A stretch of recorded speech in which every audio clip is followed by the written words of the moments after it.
Hello everyone, this is Jyoti here. अगर आपके portfolio में भी रिलायंस इंडस्ट्रीज़ के शेयर्स हैं तो आपके लिए एक गुड न्यूज़ है। अब ये गुड न्यूज़ क्या है, इसी के बारे में हम आज की वीडियो में डिटेल में बात करने वाले हैं।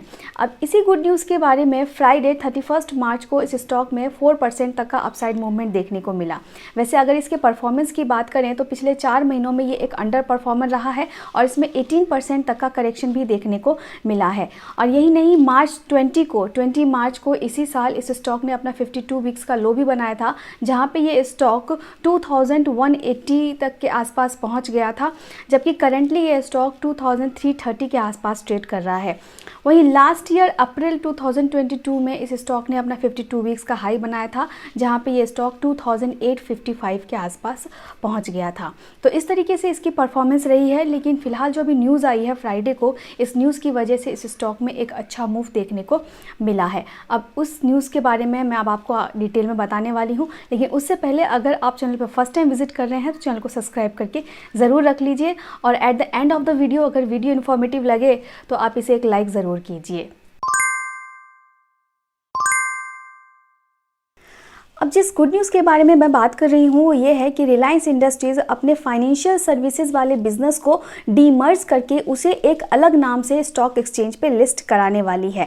अब इस डीमर्जर को ऑलरेडी अप्रूवल मिल चुका है और प्रोसेस भी इनिशिएट हो चुका है, जहाँ पे कंपनी अपने फाइनेंशियल सर्विसेज वाला जो बिजनेस है इस सेगमेंट को अलग नाम से अलग करके उसे एक्सचेंज पे लिस्ट कराएगी। अब इसी के लिए रिलायंस इंडस्ट्रीज़ ने एक मीटिंग भी रखी है 2 मई को, जहाँ पे इसके जो शेयर होल्डर्स हैं और लैंडर्स हैं उनके साथ जो है डिस्कशन किया जाएगा कि कैसे इस प्रोसेस को आगे बढ़ाना है। फिलहाल जो इनकी फाइनेंशियल सर्विसेज वाला जो बिज़नेस है वो रिलायंस स्ट्रेटेजिक इन्वेस्टमेंट लिमिटेड के नाम से है, जिसका नाम बदल के बाद में जियो फाइनेंशियल सर्विसेज नाम कर दिया जाएगा और इसी नाम से इसकी लिस्टिंग भी कराई जाएगी। अब इसको लेके जो काफ़ी सारे ब्रोकरेज हाउसेज है वो काफ़ी होपफुल हैं कि ये नॉन बैंकिंग फाइनेंशियल कंपनीज़ के जो सेगमेंट में एक बहुत बड़ा प्लेयर बन के आने वाली है। और मार्च 2022 तक जो इसका नेट वर्थ है वो है 25,851 करोड़ का, और ये एक बिगेस्ट प्लेयर बन सकता है।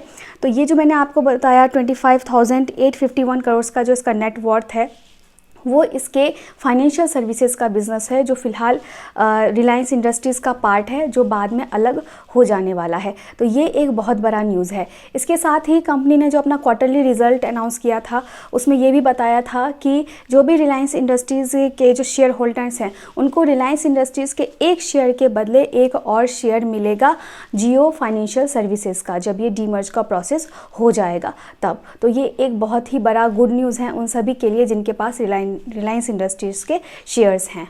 अब इस न्यूज़ के बाद जो बड़े ब्रोकरेज हाउसेज हैं उनका भी इस न्यूज़ को लेके एक पॉजिटिव व्यू है। उनका मानना है कि जियो फाइनेंशियल सर्विसेज जो है वो इंडिया की 5th largest financial service provider company जो है वो बन जाएगी। फिलहाल जो टॉप 4 की जो फाइनेंशियल सर्विसेज कंपनी है वो है SBI, ICICI, HDFC and axis bank. ये सभी बैंकिंग सेक्टर की कंपनी है और जियो फाइनेंशियल सर्विसेज जो है वो नॉन बैंकिंग फाइनेंशियल सेगमेंट में आएगी। और लेकिन ये जो जियो फाइनेंशियल सर्विसेज जो लिस्ट होगी ये इन सभी को एक अच्छा कंपटीशन दे सकती है। इसका नेट वर्थ भी हमने देखा कि काफ़ी अच्छा खासा है और ऑलरेडी जो है इसको रेगुलेटरी की तरफ से लाइसेंस मिला हुआ है। तो लिस्टिंग के बाद ये अपने प्लेयर्स को एक अच्छा कंपटीशन जो इसके कॉम्पिटिटिव प्लेयर्स हैं उनको एक अच्छा कंपटीशन दे सकती है। इसके साथ ही कुछ ब्रोकरेज हाउसेस का ये भी कहना है कि जियो को जो है इसके रिटेल्स एंड डिजिटल सेगमेंट से काफ़ी फ़ायदा हुआ है। और इस कंपनी की लिस्टिंग के बाद जो है इसके जो नए चेयरमैन होंगे वो होंगे केवी कामथ। तो ये एक बहुत ही बड़ा स्टेप है और जिन के पास रिलायंस इंडस्ट्रीज़ के शेयर्स हैं, जिन शेयर होल्डर्स के पास, उनके लिए एक बहुत ही बड़ी गुड न्यूज़ है, क्योंकि जब ये लिस्ट हो जाएगी जियो फाइनेंशियल सर्विसेज तो उनको रिलायंस इंडस्ट्रीज़ के एक शेयर के बदले इसका एक और शेयर मिल जाएगा।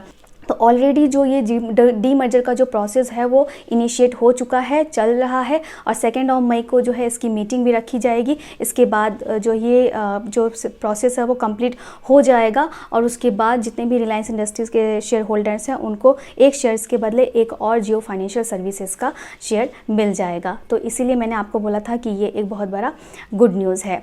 इसके साथ ही अगर हम इसके नियर टर्म टारगेट लेवल की बात करें तो वो भी मैं आपको आगे बताऊँगी, लेकिन अपने कुछ सर्विसेज अगर मैं आपको बताऊं तो हमारी शेयर मार्केट की क्लासेस चलती हैं पुणे में, ऑनलाइन एंड ऑफलाइन दोनों ही अवेलेबल है। अगर आप इंटरेस्टेड हैं तो हमारा कॉन्टैक्ट डिटेल्स और वेबसाइट की डिटेल्स आपको हमारे डिस्क्रिप्शन बॉक्स में मिल जाएंगी।